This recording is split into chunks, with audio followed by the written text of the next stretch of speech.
আসসালামু আলাইকুম রহমতুল্লাহ। তো আশা করি সকলেই ভালো আছেন। আর বর্তমান পরিস্থিতি সম্পর্কে আমরা সকলেই অবগত জানি যে কি একটা অবস্থা। তো এই সময় যারা মানে কিছু একটা করতে পারতো, যাদের ক্ষমতা ছিল, যে এই সরকার পতনের যে একটা কাজ যারা করছে, ছাত্র ভাইরা করছে, আর অনেক হুজুররাও করছে, তো সেই সম্পর্কে মানে তারা যে কাজ করতো অনেক এগিয়ে যেত, আরও তাড়াতাড়ি আমরা এই সরকারকে পদত্যাগ করতে পারতাম। যে সে পদত্যাগ করছে, এত তাড়াতাড়ি পারতাম। তো দেখেন আমাদের এর ভিতরে একজন আছে খেলোয়াড়, সাকিবুল হাসান।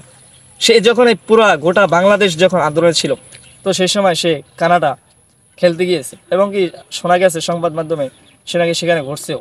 যাই হোক, আমি তো এই সাকিবুল হাসানকে আমার মনে হয় সে কোনো ইসলাম ধর্মের কোনো সন্তান না। কারণ আপনি দেখেন, সে একটা বিসমিল্লা, সামান্য একটা বিসমিল্লা, আউযুবিল্লাহ পরে কিন্তু বিসমিল্লা, সেটা সুন্দর মতো বলতে পারলো না, পুরো পরিপূর্ণ বলতে পারলো না। কি বললো? বিসমিল্লাহির রহিম। আচ্ছা, রহমানির রহিম, এই সামান্য একটাই। আচ্ছা, আমরা কাদের কাদের ভরসা করে চলবো? তুমি একজন মুসলমান হয়ে ঠিকমতো বিসমিল্লাহ বলতে পারো না, আর তা তো পরের কথা।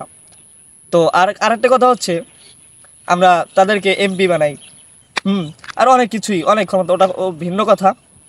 যাই হোক, এখন দেখেন, আপনি একটু চিন্তা করে দেখবেন গভীরভাবে, যেটা সামান্য একজন মুসলিম যদি একটা ছোট্ট বাচ্চাকেও জিজ্ঞাসা করায় তুমি বিসমিল্লাহটা বলো, সেও সুন্দর মতো বলতে পারে বর্তমানে, কিন্তু সে কি করলো?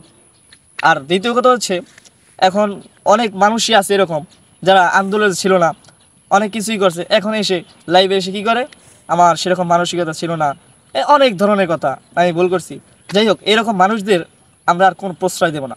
আমরা অনেকবার ঠকেছি, আমরা পিছনে অনেকবার দেখেছি যে এরকম মানুষ অনেক আছে, মির্জাফরগিরি অনেকেই করে। তো সামনে থেকে আমরা এটা ভুল করবো না, আর দেখে শুনে অনেক কাজ করব।